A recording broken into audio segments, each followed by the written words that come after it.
또 하나 이 객관주의, 절대적 진리를 받아들이는 객관주의가 지속적으로 위상을 유지하게 되는데 사용하고 있는 논변은 객관주의, 상대주의, 이분법입니다. 이 객관주의, 절대적 진리를 거부하면 아무 진리도 없게 되고 우리가 어떻게 그렇게 살 수 있겠냔 말이에요. 각자 생각, 각자의 진리, 각자의 믿음 이렇게 방치하게 되는 것은 허무주의죠. 그것은 토트넘의 얘기처럼, 미국의 철학자 토트넘의 얘기처럼 정신적 자살입니다.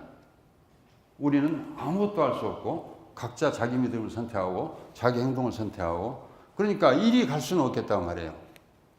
이 이분법 안에서 만약에 허무주의적 상대주의가 정신적 자살이라면 유일하게 남은 초이스는 이거밖에 없죠. 이게 객관주의, 상대주의 이분법이 지속적으로 자기 자신을 증명하지 못하면서도 절대적 진리가 항상 철학사의 중심부에 있었던 그런 이유인 것 같아요. 제가 해결해야 할 과제는 왜 절대 객관주의하고 상대주의가 이분법적인 것도 아니고 전혀 다른 경험 구조를 갖고 있는지를 설명을 해드려야 이 이분법이 적절치 않구나, 이걸 말씀드릴 수가 있겠죠. 절대적 진리에 관해서 많은 비판이 있었고 20세기 후반에 또 충분히 포스트 모던 철학자들이 많은 작업을 했기 때문에 몇 개의 인용구로 최근에 지적 이해 방식을 좀 정리하고 마무리하도록 하겠습니다. 이 체험주의의 주창자죠. 레이코프하고 마크 존슨 선생님이요. 마크 존슨 선생님이 이렇게 얘기합니다. 인간은 작은 신이 아니답니다. 근데 이게 지금 어디를 겨냥한 말인가 하면 오랫동안 지금 주류 철학이 초월자를 축으로 해서 그것을 공유하는 인간의 모습을 그리고 그 인간이 만들 수 있는 이론을 설명하고 이 경로를 쭉 따라왔던 것 같은데, 이 말로 함축적으로 우리가 따라야 할 신이 있거나 또 우리가 축소판의 신이거나 또는 초월적 진리를 우리가 억세스할 수 있거나 그렇지 않다라고 지금 한마디로 이렇게 압축적으로 표현하는 겁니다. 우리는 몸을 가진 유기체고 그 유기체가 지적 능력을 사용해서 우리 삶을 적절한 방식으로 삶에 대응하는 존재, 이것이 작은 신이 아니다라는 말에 함축이 되겠습니다. 2007년에 이미 이제 사망했지만 리처드 로티는 아주 최근까지 활동한 현대 철학자인데 여기는 포스트 모던 철학자로 분류가 되지요. 서로 절대적 진리 같은 것이 존재한다 하더라도 우리에게는 그것을 식별할 능력이 없답니다. 자, 공통적으로 절대적 진리가 저 앞에 없어요, 이 말을 하는 대신에 이 말도 마찬가지입니다. 우리가 그런 존재가 아니에요.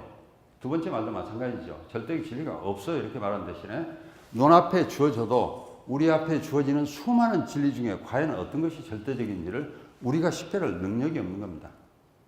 그래서 일단 절대적 진리를 받아들일 수 있는 그런 지금 논의는 현재로서는 적어도 철학계에서는 그 자리가 마련하기가 쉽지는 않을 것처럼 보입니다. 저는 이렇게 이 문제에 대해서 한마디만 좀 제가 덧붙인다면, 초월자는 종교에게는 희망의 기표이지만 철학에게는 좌절의 기표입니다. 만약에 철학에 초월적인 진리가 나타나고 실제 절대적 진리가 출현한다는 얘기는 무슨 얘기겠습니까? 철학의 끝이죠. 더 이상 철학이 탐구해야 할, 더 이상 추구해야 할 아무것도 없어진 겁니다. 그래서 마치 모든 사람들은 절대적 진리가 나타나기를 기원하는 것 같은 생각을 하고 있지만 나타나는 순간에 철학은 그걸로 종말입니다.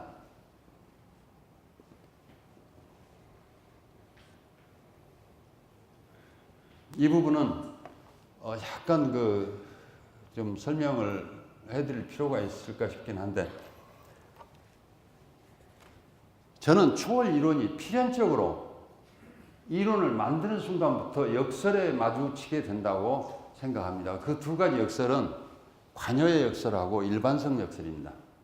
관여라는 말은 플라톤 때부터 사용을 하기 시작해서 이데아의 세계가 현상계와 어떻게 관계를 맺을까, 이걸 관여의 문제라고 불렀습니다. 메테식스 문제라고. 이 문제를 해결할 방법이 없습니다. 해결할 방법이 없는 이유는 간단하죠. 초월적인 것은 현상적인 것을 초월했기 때문에 관여할 방법이 없죠. 초월했기 때문에.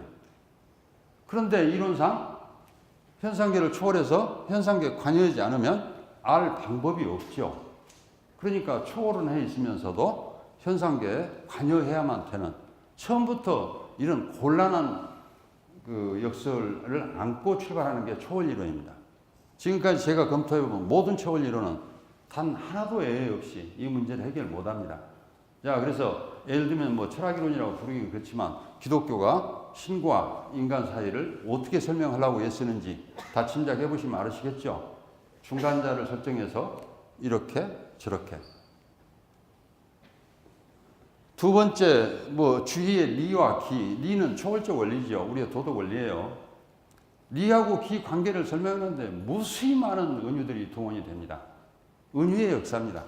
리는 마치 뭐뭐과 같아서, 이게 어마어마한 은유들이 동원이 되죠. 왜 그럴 수밖에 없을까? 다른 방법이 없습니다.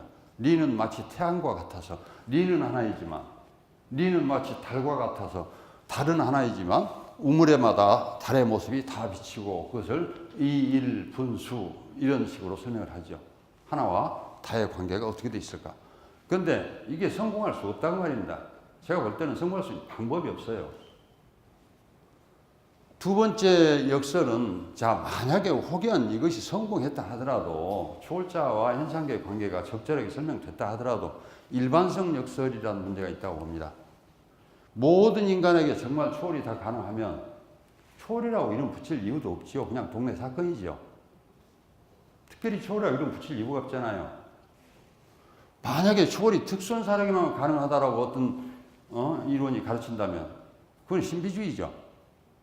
특정한 집단에게 초월이 가능합니다라고 가르친 건 신비주의예요. 그건 철학이 될 수 없죠. 그러니까 철학적으로는 이 문제를 헤어날 방법이 아직까지는 없어 보이고, 이 두 개의 역설은 제가 거론하기는 합니다만은 그 구조적으로 그런 문제를 안고 있는 것 같다 말씀입니다. 적어도 철학적으로는 이 역설을 넘어설 방법이 생각이 저는 나지 않습니다. 또 철학사에서 보지도 못했습니다.